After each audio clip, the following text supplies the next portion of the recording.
child should be safe no matter where they are, and every parent and carer should have confidence in the systems that care for their children.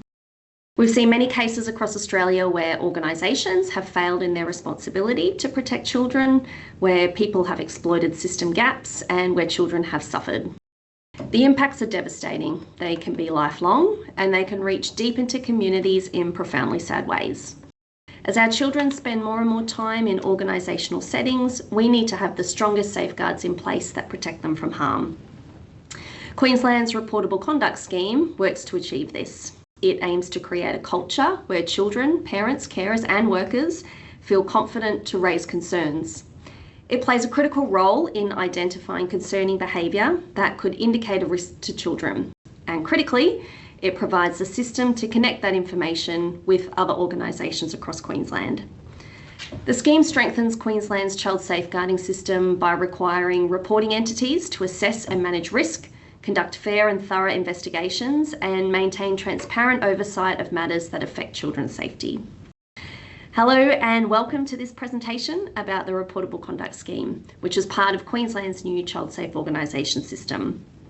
My name is Kirstine O'Donnell and I am with the Child Safe Organisations team here at the Queensland Family and Child Commission, and I will be providing you with an overview of the scheme to help you understand and meet your obligations.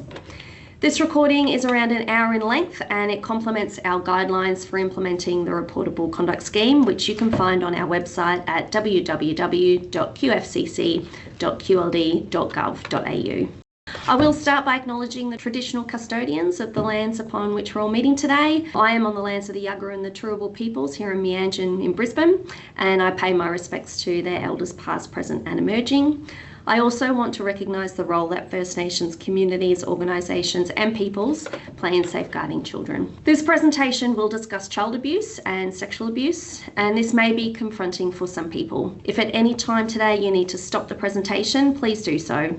And if you feel that you need further support, we've listed some support services on the screen here. Please refer to them at any time during the presentation. So the Reportable Conduct Scheme is one part of Queensland's Child Safe Organisations Act. The new law works to protect children from harm when they interact with organisations and to promote the safety, wellbeing and best interest of children. As we work through the information today, I encourage you to continually reflect on the Act's purpose and ensure the actions you take directly respond to its aim.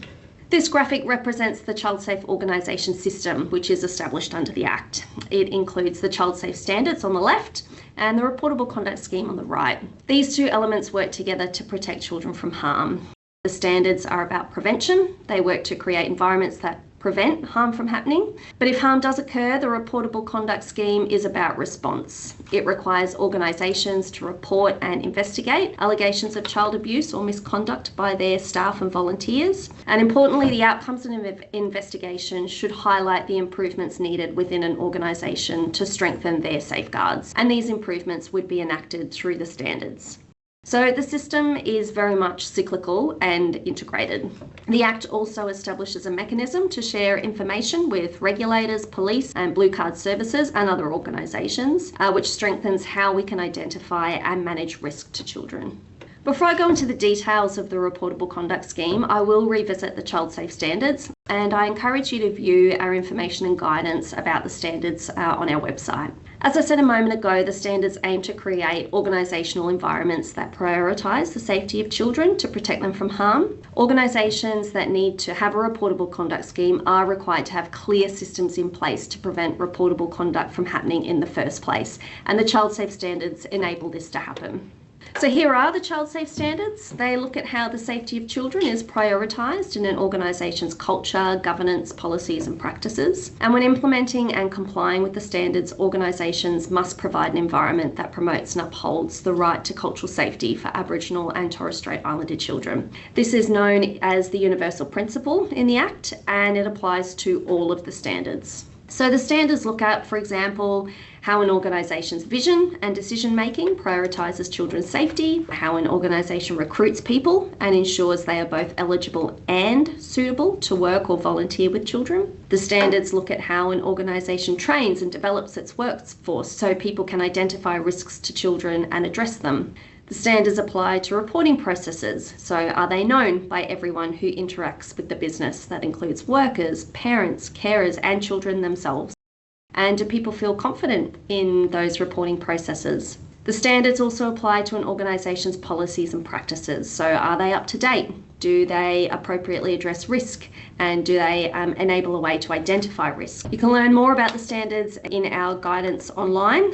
There's plenty of information for you to learn more about the standards and how they work in practice. So moving to the reportable conduct scheme. The scheme requires organisations to investigate reports of abuse or harm towards a child by a worker, and it requires organisations to take all concerns seriously and respond appropriately. The scheme plays a critical role in identifying concerning behaviour that could indicate a risk to children, particularly when the conduct may not reach a threshold for a police response. The scheme comes into effect on the 1st of July 2026.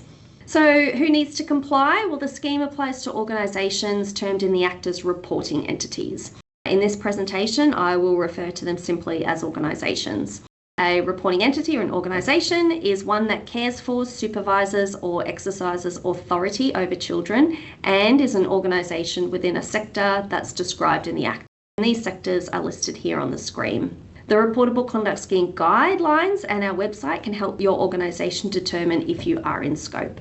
Okay, so looking at what reportable conduct is. Reportable conduct refers to behaviours or actions by a worker involving abuse or neglect of children and young people that must be reported due to their serious nature. The types are shown on the screen here, and we will look at more detail in the next slide. There's two categories within reportable conduct. Firstly, a reportable allegation, which is an allegation that a worker has engaged in any of the behaviours listed here, regardless of whether the allegation has been proven.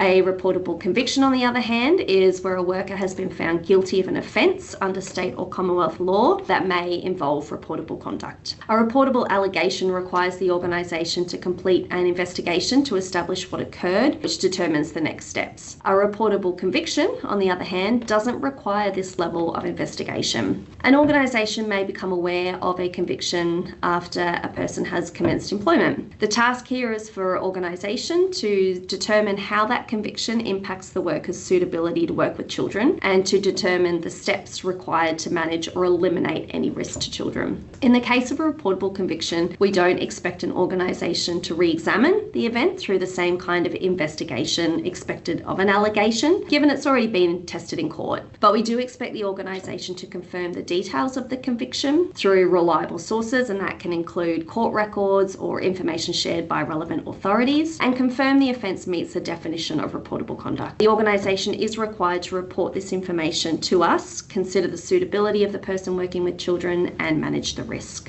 So let's look at in detail at reportable conduct types.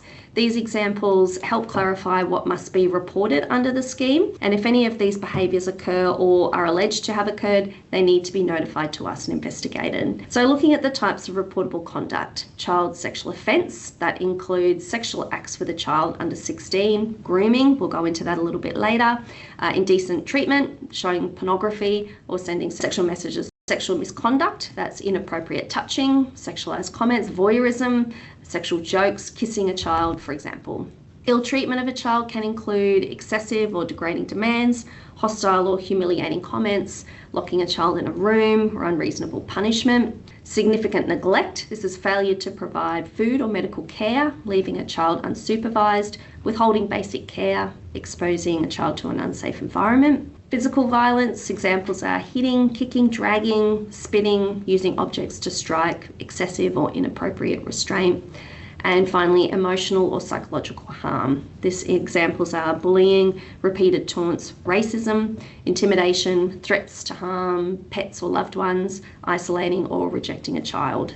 Our In Plain Sight report looked at Queensland's system responses to child sexual abuse using the matter of a high-profile offender as a case study. It highlighted that greater awareness is needed about the signs of grooming. So grooming often looks harmless at first. It can look like someone being helpful, caring, or just really great with children. And because of this, adults around the offender often don't see any danger. They think the behaviour is positive. Grooming usually builds up slowly. It often starts with small boundary testing, and that doesn't look like abuse on its own. But over time, perpetrators create opportunities to be alone with a child, to build secrecy, or to make the child dependent on them. A perpetrator won't only groom a child, they'll also groom parents, carers, and other workers, which is why this can be tricky to spot. Our report showed that grooming works best when people ignore their early worries or explain them away. And when small concerns get brushed off as nothing, grooming can continue unnoticed. So our role here is to really pay attention when behaviour doesn't fit the job or when a person keeps pushing boundaries.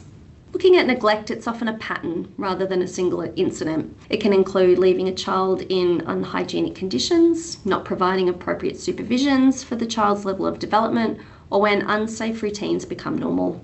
Importantly, significant neglect of a child or young person does not include neglect that is as a direct result of a child's financial or carer experiencing poverty or financial hardship. We've said that behaviour needs to be reported when there is a reasonable belief. This is when an allegation or other information leads a person to form a reasonable belief that a worker has committed reportable conduct or engaged in misconduct that may involve reportable conduct.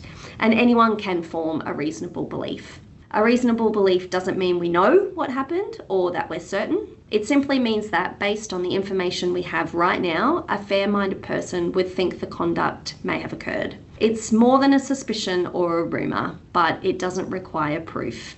We don't need conclusions, just credible information that would justify taking action. Importantly, the experiences of children must be believed and listened to, and we need to recognise that children can and do disclose differently or in a way that may not be explicit. So who can allegations be made about?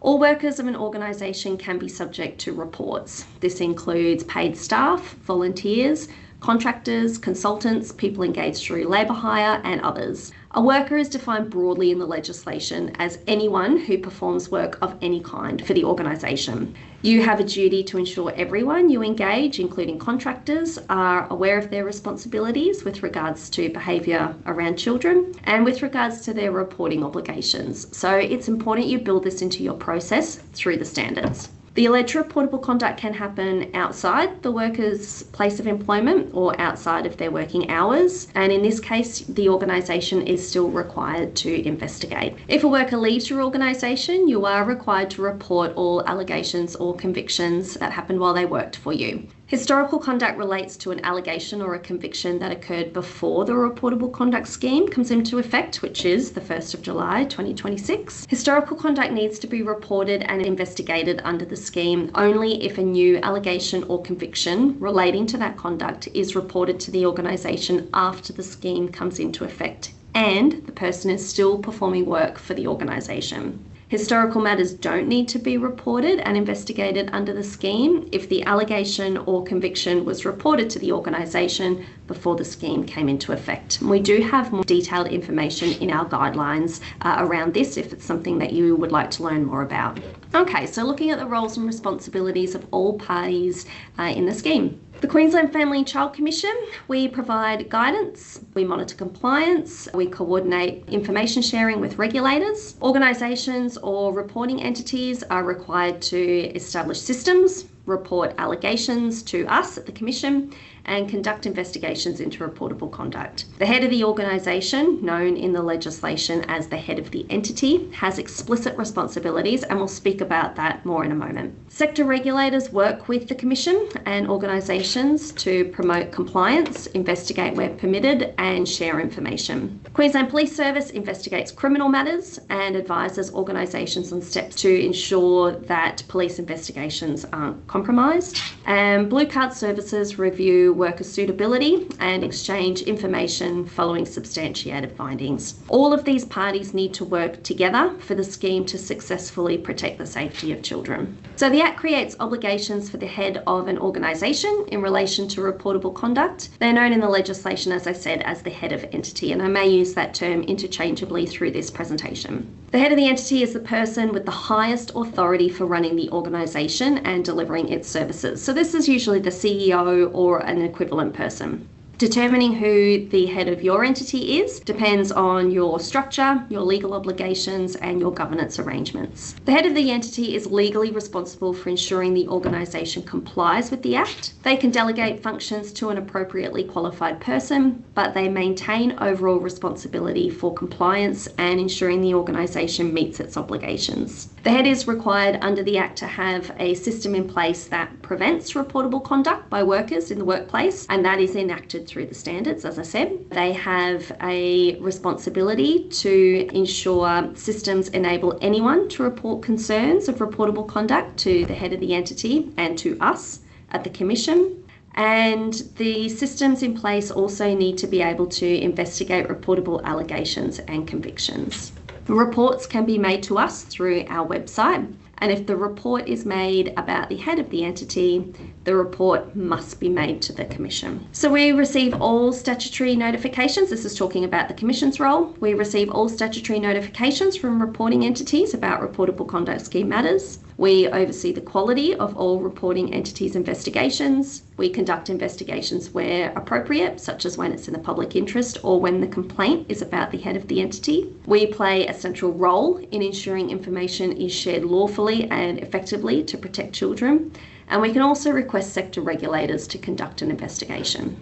Sector regulators' role, they ensure organisations meet the standards and rules for their sector, and these will be different depending on which sector we're talking about. Sector regulators can investigate worker conduct or organisational practices using their own powers and legislation. They can request information or documents from reporting entities to support their inquiries. Regulators can direct organisations to take action, reduce risk, or meet sector requirements. They review how organisations respond to allegations to make sure child safety obligations are met. Regulators work with us at the Commission to share information lawfully and coordinate investigations. And when responsibilities overlap, regulators may align processes with other agencies to avoid duplication and ensure children remain protected. So every worker in a reporting entity has a responsibility to report concerns about reportable conduct. Organisations have a responsibility to ensure there are systems in place to enable this, and they have an obligation to ensure everyone knows about these reporting processes. If you become aware of a reportable allegation or conviction, you must report it immediately. You report it to the head of your organisation or their delegate, and importantly, reports can be made to us at the Commission at any time. This is allowed under the Act, even if you have already reported it internally. Okay, so now that we understand what the Reportable Conduct Scheme is, who it covers, and what their responsibilities are under the Act, let's have a look at how the process works in practice. So this diagram shows the key steps and timeframes for responding to a report. Before we get into the steps, I will stress that an organisation's primary focus must always be on minimising any risk to children. This should be the first step before any reporting process starts, and it should continue to be the primary focus throughout the entire reportable conduct process. So workers must notify the head of the organisation, and the head has specific responsibilities under the scheme. They are to notify the Commission within 3 business days of a concern, allegation or conviction coming to their attention. They need to commence an investigation as soon as practical.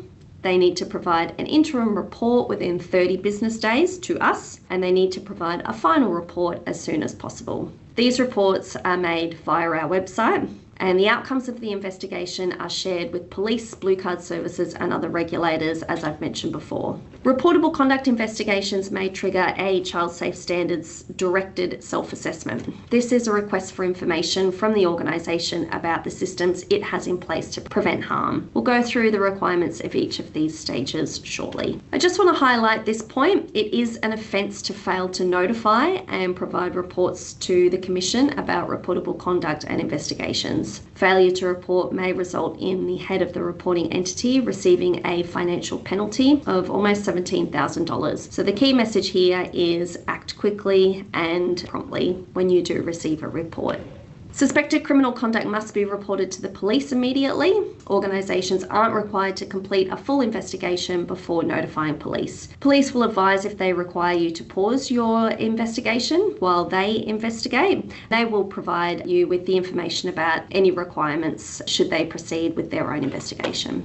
Okay, so there are 3 stages to responding to an allegation of reportable conduct, and organisations have specific responsibilities across the 3 stages. Stage 1 is to document the report, assess it, and notify us. Stage 2 is about planning and conducting your investigation and updating us accordingly. And stage 3 is about finalising your investigation, reporting your findings, and implementing any changes required. We may ask for further information throughout the process and as you report to us. We have been asked about whether we will be prescribing the use of templates, and I can advise that we won't be. We will have templates available, but you don't have to use them. You can provide the information however you choose, as long as it includes the information required under the Act, and we'll go through that now. Alright, so stage 1 is about receiving a report, assessing immediate risks, and documenting the report and notifying us. After you receive a report, the head of the organisation should immediately assess any risk to children and manage the risks identified. So risk management is a core obligation under the Act and needs to occur throughout the entire investigation process, and I'll be referring to this throughout the remainder of the presentation. This involves immediately assessing all available information to identify risks relating to the child or children involved, other children or young people, families and carers, adult witnesses including co-workers, and the worker who is involved. You should also consider any risks relating to other statutory or regulatory investigations being conducted by sector regulators or police, or digital and information-based risks, which can include, for example, access to databases. The actions you take in response to the immediate risk assessment must be included in the initial notification to us and be reported to us at every stage of the reportable conduct scheme process. So what is risk management? Once you have identified the risks, you then need to take action to reduce or eliminate them. And these can include, these are just examples, increasing supervision of the person, modifying their duties or relocating them, restricting access to digital systems, personal information, CCTV or case notes, or securing evidence, restricting contact with staff, witnesses or families, or suspension in some cases where that is proportionate to the risk. These are examples, and you may be required to implement other actions to manage the risks to children. But it's important to remember that risk management must be carried out throughout the entirety of your investigation. This really must be the primary focus for you as you progress through. The Reportable Conduct Scheme enables information sharing to create a safety net that can better identify risks, but this relies on thorough, accurate and current records. Our In Plain Sight report looked at the offending of a high-profile offender, and it found that opportunities were missed to detect the offending because information was not always recorded properly and it couldn't always be connected. When a concern is raised, the head of the organisation must document and record the allegation and maintain good record keeping throughout the process. When an allegation or report is received, the head of the organisation will need to assess whether the matter is reportable. They should consider whether the conduct falls into one of the 6 categories of reportable conduct, whether it is more than trivial, whether you have a reasonable belief that the worker has committed reportable conduct, whether the behaviour could cause harm if repeated or left unchecked, whether a reasonable person would consider it necessary to investigate, whether there is a pattern of behaviour or cumulative conduct that collectively meets the threshold for reportable conduct, and whether there are multiple reportable allegations within the complaint. You need to document the allegation and obtain all of the details required.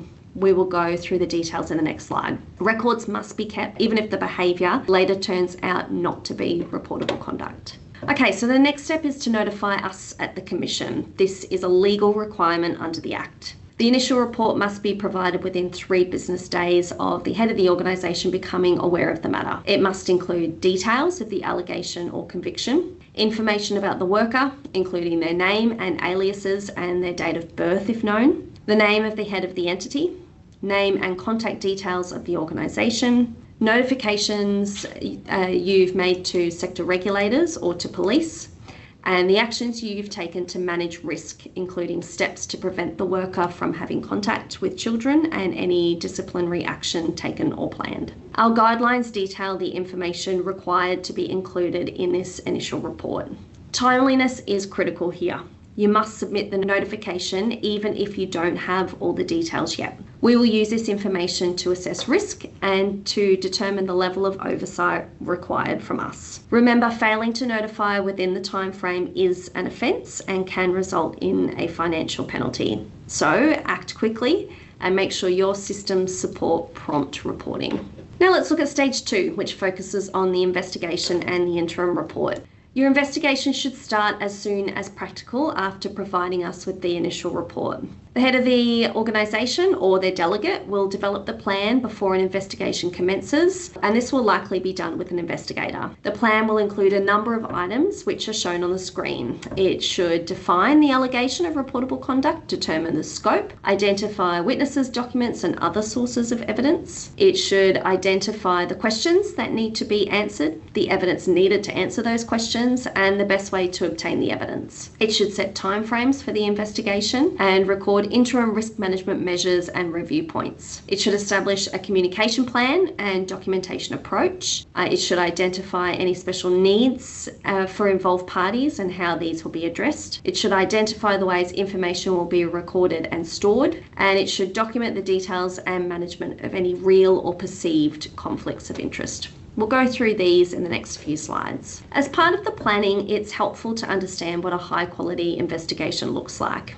It's child-centred and trauma-aware, and it minimises harm and distress to children involved. It's culturally safe and inclusive for Aboriginal and Torres Strait Islander children, children from culturally and linguistically diverse backgrounds, and for children with special needs. It's well planned with a written investigation plan outlining scope, the tasks and responsibilities, interview sequencing and risk controls. It uses record keeping in real time, including an evidence log and interview notes. It's impartial and free from conflicts of interest. It ensures procedural fairness, giving the worker an opportunity to respond to the allegations, and it maintains strict confidentiality, sharing information only with those who have a lawful and operational need to know. To deliver a high-quality investigation, you need to nominate an investigator with the required skills. And when you're doing this, you need to consider their capability. Does the organisation have a person with the appropriate skills? Do they have experience and independence to conduct the investigation? If not, you might need to consider engaging an external investigator. You also need to consider the investigator's experience and training. Do they have experience working with children? Do they understand child development and trauma-informed practice? Do they have current investigations training, and can they provide evidence of current qualifications or credentials? You'll also want to consider their skill in ensuring cultural safety and inclusion. And that means asking how will they conduct the investigation in a culturally safe, inclusive and respectful way for Aboriginal and Torres Strait Islander children and children with particular need or those from culturally and linguistically diverse backgrounds. You'll also need to consider how risks to children, workers and the integrity of the investigation will be managed through the entire process. The head of the organisation must ensure procedural fairness, which means risks that could threaten the integrity of an investigation should be mitigated. The two core elements of procedural fairness are freedom from bias, which means that investigations and decision-making must be conducted by a person who is and is objectively perceived to be impartial, and any actual, potential or perceived conflicts of interest are identified and managed. This means the investigator or decision maker mustn't have a personal interest in the matter. They must not have a close relationship or conflict with any person involved. They must not have already expressed a view about the worker's behaviour, and they must approach the matter with an open mind. The second element is a right to a fair hearing. This means the worker must be informed of the allegation and any material that will be used in decision making and be given a genuine opportunity to respond before any finding is made. This includes being told the substance of the allegation, being given access to relevant information where it can be shared without jeopardising the investigation, jeopardising police inquiries or the safety of children, and noting some information may need to be withheld or redacted to protect evidence, ongoing investigations, or the identity of the notifier. It includes being given reasonable time and a clear way to respond to the information and being able to provide their side of events, correct misunderstandings, or present additional information within the limits of what can be safely disclosed. It also includes being informed if the reporting entity proposes to make any adverse findings and being allowed to comment before a final decision is made. During an investigation, reasonable steps should be taken to collect relevant and reliable evidence. Evidence can include physical items such as documents, photos, records, phones, computers and devices. It can include site inspections documented by photos, diagrams or descriptions of relevant locations. It can include expert evidence such as medical, psychological or technical expertise, and it can include statements or information from the child or young person involved, their parents and carers, witnesses or the person subject to the allegations. When a child or young person discloses harm, in most cases interviews should be conducted by a person who is appropriately trained and experienced in interviewing children. When planning an interview with a child or young person, you really need to consider their views about how the interview should be conducted, including who they feel safe with and what supports they need, whether they have already been interviewed about the matter, and if so, whether the investigator can rely on information from that interview to avoid unnecessarily interviewing the child or young person again, which can cause further harm. They need to consider the child's age, maturity and developmental stage and adjust the interview approach accordingly. They need to consider cultural safety and inclusion, including language, cultural, religious or community support needs. They need to consider support needs for different abilities, for example, how non-verbal children communicate and the supports they need to ensure that they're understood. And they need to consider whether a parent, guardian or support person should be present. You should take every effort to eliminate risk of causing further harm to children throughout the investigation.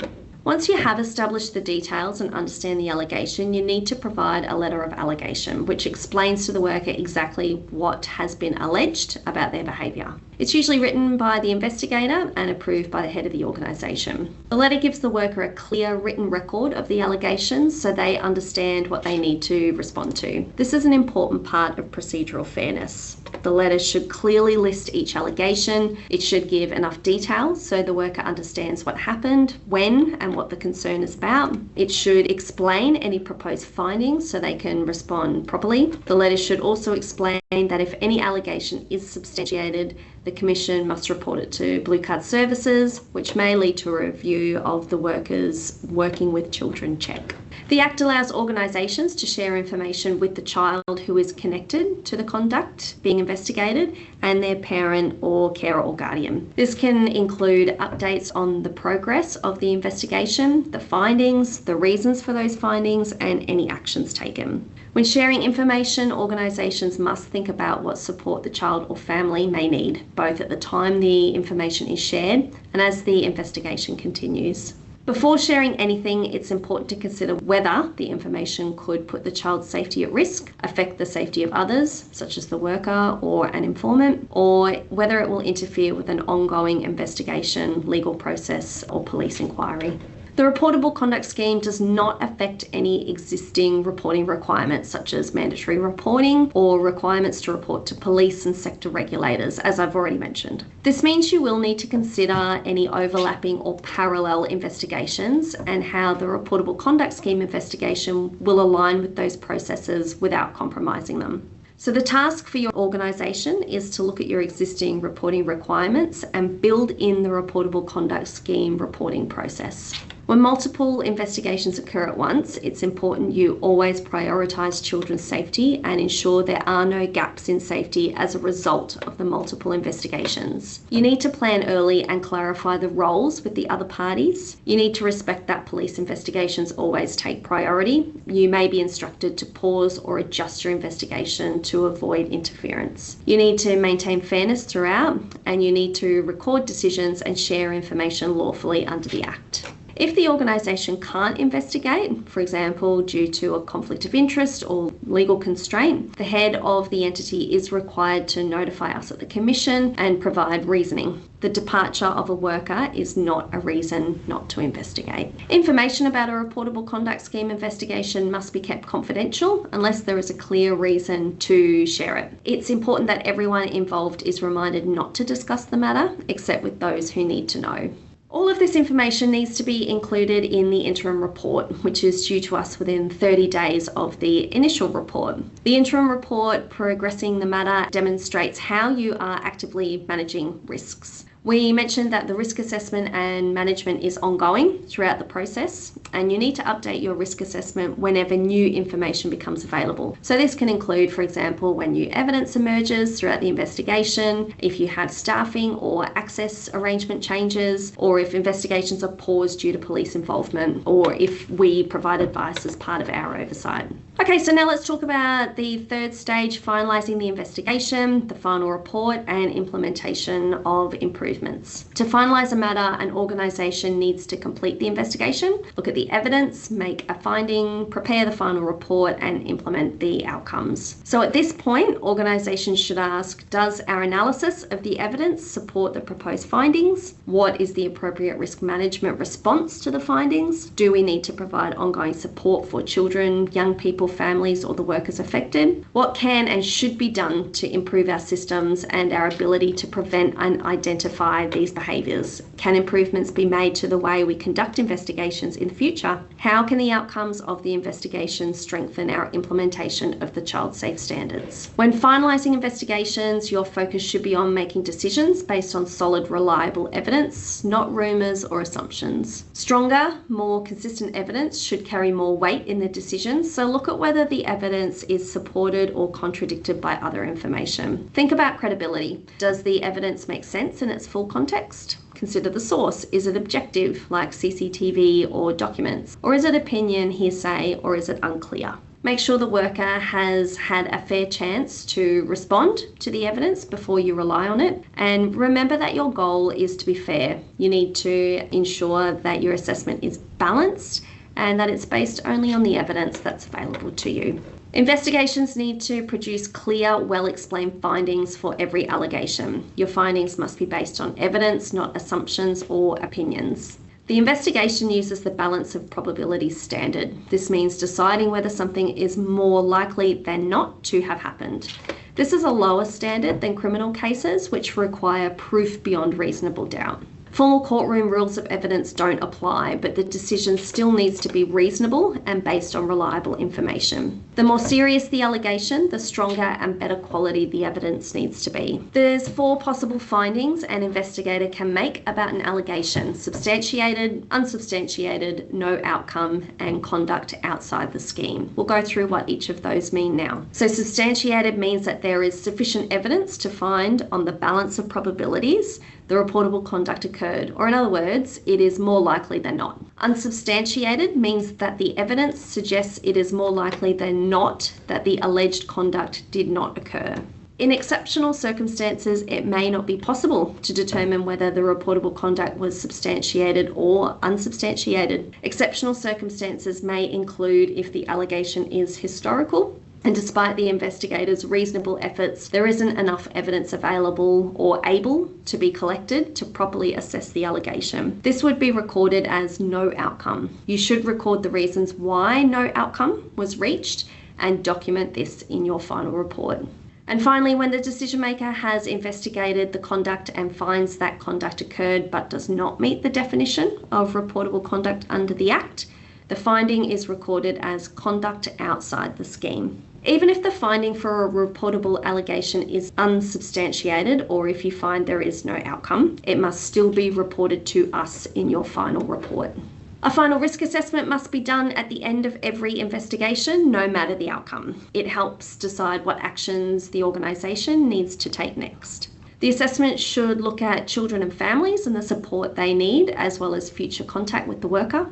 It should look at the worker and any support, training or disciplinary action needed. It should look at the organisation's culture, systems and policies and procedures and processes that may need strengthening. The final report to us must explain the actions taken to manage risk, including steps to keep children safe, as well as any disciplinary action against the worker. As I said at the beginning, we may also ask the organisation to complete a self-assessment against the child safe standards to improve practices and strengthen the safeguards in place. The final report must include the items shown here on the screen. So it must document what happened, the findings, why those findings were made and the reasons for the decisions, the evidence you've relied on to arrive at your decision, any involvement with other agencies, the actions taken about the worker, actions taken to improve child safety systems. That includes updating policies, strengthening your processes, or improving compliance with the child safe standards. And if no action is taken, the report must clearly explain why no action was taken. These are detailed in our guidelines and they are requirements under the Act. I mentioned at the start of the presentation that the standards and the reportable conduct scheme work together, and this is really about continuous improvement. This graphic here represents a cycle of continuous improvement in protecting children from harm. After every reportable conduct matter, we need to consider what contributed to the incident. So this is an opportunity to review your policies, your training, your supervision, reporting pathways, your culture, and any other factors to address the risk. The child safe standards are designed to create environments that prioritise the safety of children and reduce the risk of reportable conduct occurring. I've mentioned this. This means findings from investigations should inform how an organisation applies the standards in practice. Not having reports is not a good thing. It doesn't mean everything is perfect. It can mean issues are hidden, complaints are being avoided, or an organisation doesn't have a pro-reporting culture, which is a concern. Complaints and reports are opportunities to improve. They should be viewed as opportunities to improve. Every report helps you strengthen your systems, policies, and your practices to keep children safe.